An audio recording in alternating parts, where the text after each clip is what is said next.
สหายพันเอกวิรศิลป์มิตรพรห้องกองบัญชาการหัวหน้าห้องการเมืองทหารแขวงพร้อมด้วยคณะและแผนกสาวหนุ่มแผนกแม่หญิงพร้อมด้วยองค์การจัดตั้ง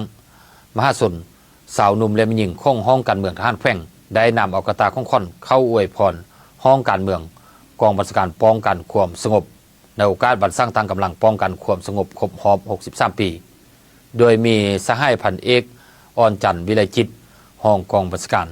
หัวหน้าห้องการเมืองป้องกันความสงบแขวงพร้อมด้วยคณะและองค์การตั้งที่เกี่ยวข้องให้การตอนรับ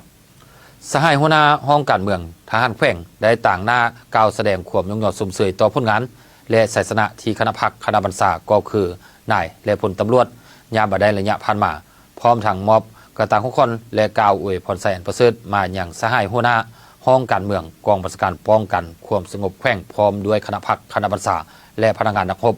ตลอดถึงครอบครัวในโอกาสวันสร้างตั้งกำลังป้องกันความสงบครบรอบ63 ปีให้มีสุขภาพเข้มแข็งมีพลังใหม่ที่สมบูรณ์พร้อมกันเฮ็ดหน้าที่การเมืองอันสูงส่งที่ศาสตร์และประสุนมอบใหม่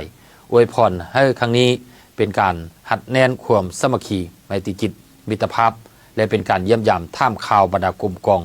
เพื่อนในคุ้งเขตกำลังอันเดียวกันเป็นการเพิ่มพูนคูณสร้าง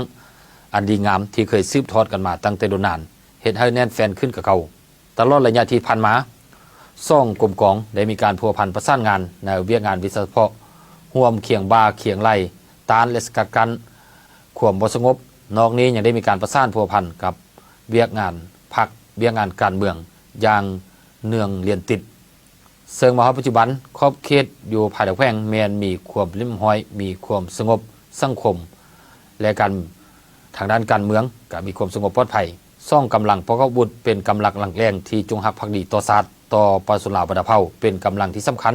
เครื่องความมั่นคงของชาติในเฉพาะหน้าและยาวนานยิ่งมีความจำเป็นต้องได้มีการเพิ่มทวีความสามัคคีให้แน่นแฟนไล่กว่าเก่าเพื่อรับประกันเหตุให้การร่วมมือของซ่องหน้าที่ยุทธศาสตร์ของพรรคบรรลุตามจุดประสงค์ในโอกาสดังกล่าวนี้สหายห้องกองบัญชาการหัวหน้าห้องการเมืองป้องกันความสงบแขวงนครบาลได้ต่างหน้าให้กับคณะกล่าวแสดงความขอบใจและตีราคาถึงความใหม่ความสำคัญต่อกับการมาอวยพรของสหายหัวหน้าห้องการเมืองทหารแขวงและคณะในครั้งนี้ซึ่งส่องแสดงให้ถึงความเป็นห่วงเป็นใยในการใกล้ชิดติดแท้ฮักแพงไมตรีจิตมิตรภาพด้วยดีตลอดมาในโอกาสเดียวกันนั้นบรรดาแผนกสาวนุ่มแม่หญิงองค์การจัดตั้งมหาชนของ